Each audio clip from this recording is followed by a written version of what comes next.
Welcome to Coleman Report Live. I'm Bob Coleman. We're talking Main Street and the small business lenders who help it grow and maintain it. John Riosti, Community Bank reporter, American Banker. John on Thursdays, thank you so much for taking your valuable time and joining us. I know our audience loves what you have to say. We appreciate it very much. Thank you. Well, it's always my pleasure, Bob. Good to be here. And Katie, our editor out of Washington, what happened to your green screen there, Katie? Well, the best I can figure out is I have a driver that's malfunctioning, so hopefully I get that fixed tomorrow. The inside joke is I told her to talk to someone at Microsoft and yell at him or her while she's married to someone at Microsoft. So.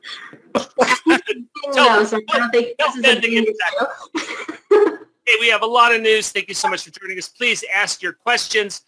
You can do it during the show at the chat box, or you can send an email. There's your certificate of participation. We got 1 week left before the end of the fiscal year, John. It's been a wild one.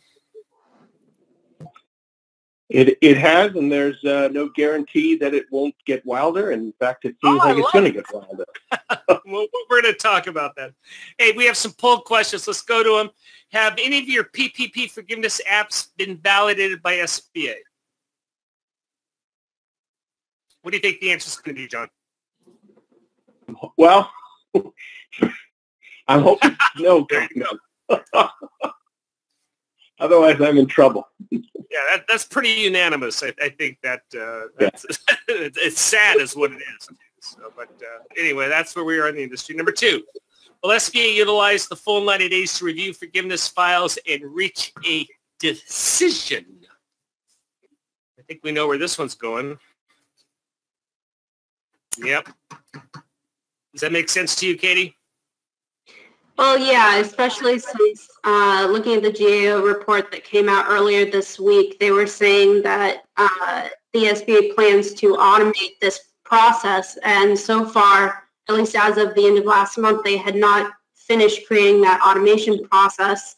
So they probably are going to have to go through these individually right now, which is slow. Right. That's right. They hired a contractor to help with that. I forgot that.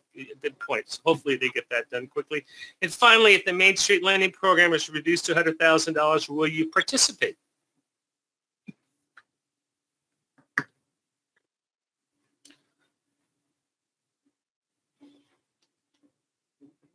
All right. I've actually that's the smallest percentage of no that we've had on that.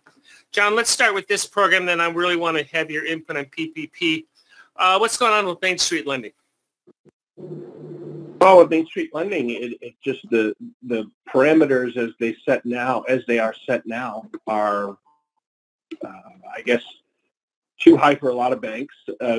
Not so much the banks, but too high for a lot of lenders that probably need additional funding through PPP, and the companies that probably would qualify for Main Street lending apparently don't need the money.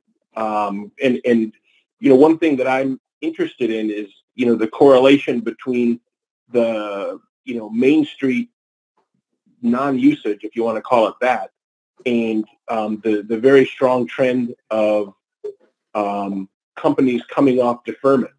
If you look at bank after bank after bank, publicly traded ones, they're reporting big declines in the numbers of deferrals. The loans are coming off and they're returning to paying status. So,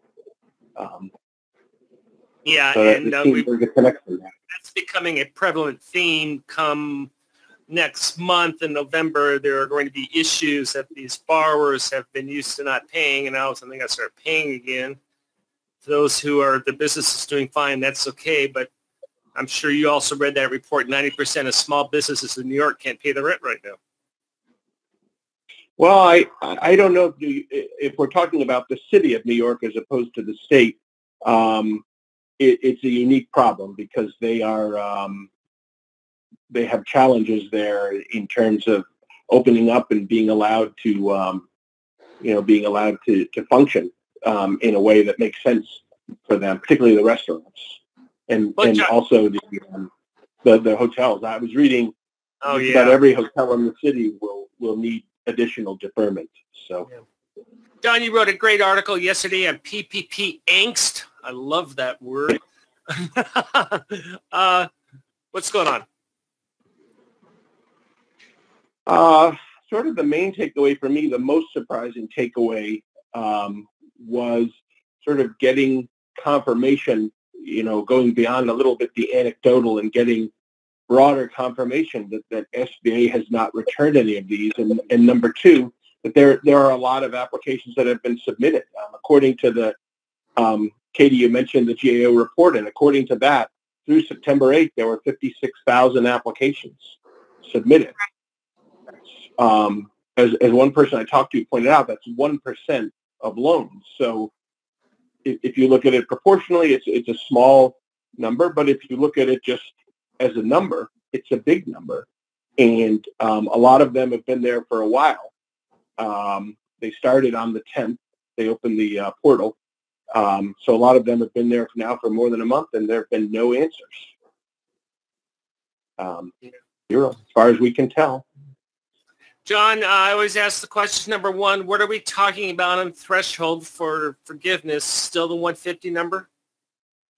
Still the 150 number, but more and more I hear people say nothing will happen until after the election, which is sad, but that just seems to pop up. Only after Labor Day, I'm going to hold that to you. Labor Day, that's right. Labor Day 2021. Well, yeah, I said July 4th, so what do I know? And why is that, John? It's just because everything else going on in Washington is, I mean, this is still a bipartisan supported effort, correct? Yes, as pertains to PPP. But okay. And now we're getting above my pay grade. Why can't PPP be detached from the broader stimulus and acted upon, as a standalone bill, which would receive presumably overwhelming support? There, I'm not in the council's power. I understand. So you think after the election, how much? I mean, before the end of the fiscal year, because they are under some time constraints in terms of all the borrowers are going to be knocking down the doors saying, "Hey, how do I do my paperwork?" Well, there is that, but it just got tougher for anything substantive to happen other than, say, a continuing resolution, just because now the Senate is going to be consumed with the next, and I don't, I'm not taking a partisan stance on that, but I'm just saying logistically. Oh, you're absolutely right. Washington, the Senate, and the whole country is going to be consumed by this. You're absolutely right. So one of the two necessary houses will be otherwise occupied, and it will be tough, very tough for them, to pivot away from that for any length of time in order to do substantive work. Issues that the senators up for re-election, they want to get home and press. Well, they used to press the flesh. Now I guess but they want to get home. Nobody's yeah. Well, very good. Anything else to add on PPP? So you're thinking shortly after the, I put that word in your mouth. I apologize. You're thinking just after the election and this, so let things calm down is what you're saying. Yes. I was just reading, some reports today, research reports, and I wish I could remember the bank.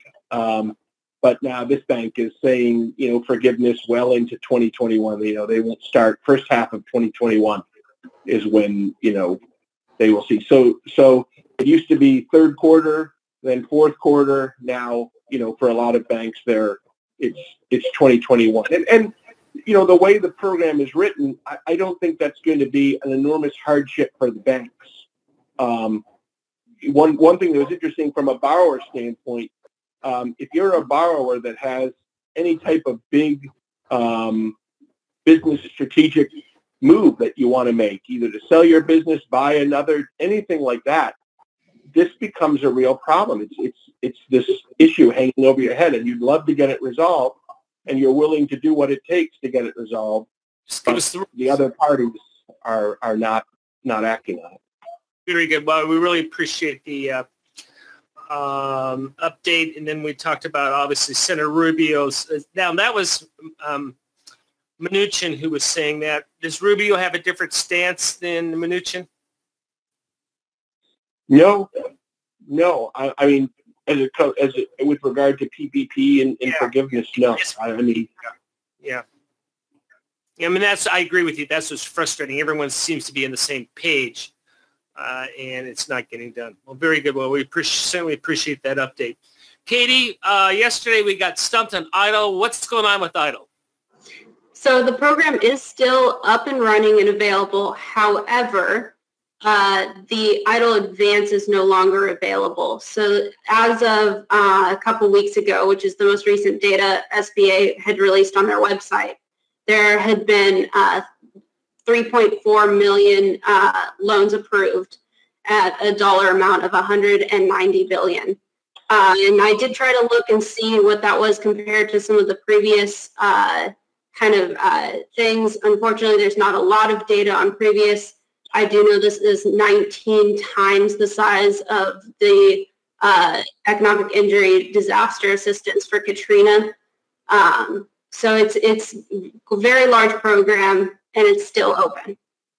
John, what do you see happening with that? Anything, or is that on the second tier? With that, first, we're going to solve PPP, then we'll address their EIDL, or what's going on with that? Well, I think PPP is the big issue now. I think just out of necessity, people are turning to EIDL. And, my question is, there's been a growing amount of focus, and we mentioned Senator Rubio, and, in this regard, he's beginning to focus on, the potential of fraud and corruption in PPP. But I haven't done extensive work with EIDL, but I've heard, a lot of the same talk with EIDL as well. And I just wonder, maybe Katie, you've heard it as well because you focus on fraud a lot more than I do. But, there are problems in this program too. Right. I haven't heard anything specifically for the COVID case. I know they keep looking back to things like Katrina, comparing it.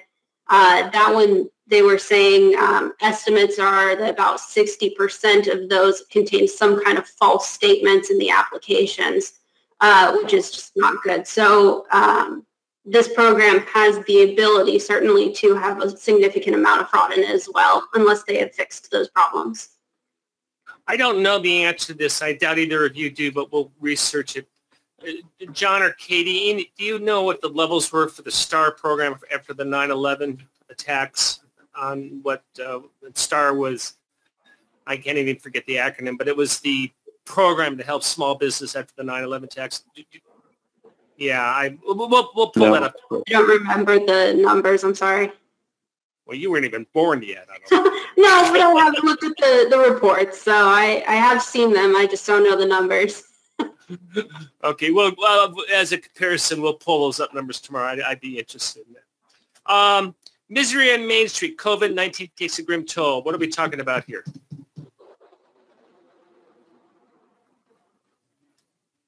Well, it's the Federal Reserve Bank of New York isn't the only one to sort of hint at this conclusion, but just the small business cost of COVID, and that cost is unfortunately more and more being expressed in businesses closing their doors forever. Yeah. I know it's sad. It's tough because, I drive around and I look in my area, Fredericksburg, Virginia. It's not so much that we've seen a lot of businesses closed. There are more empty storefronts, but not that many.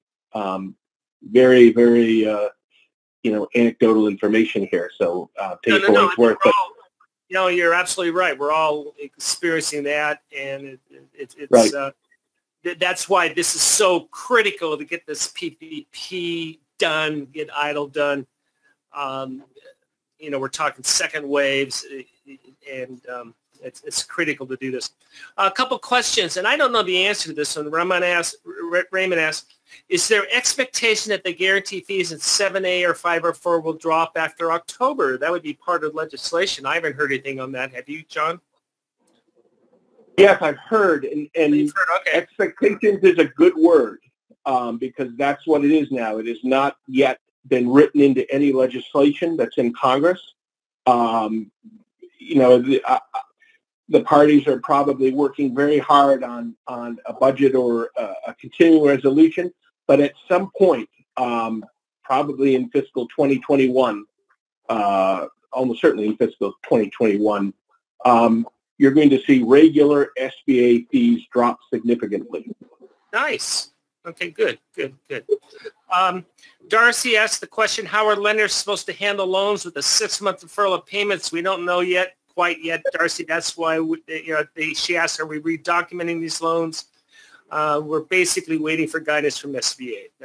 Everyone's on hold on that. Nick makes some interesting points about Main Street lending. He said the limits aren't issues, it's all the requirements.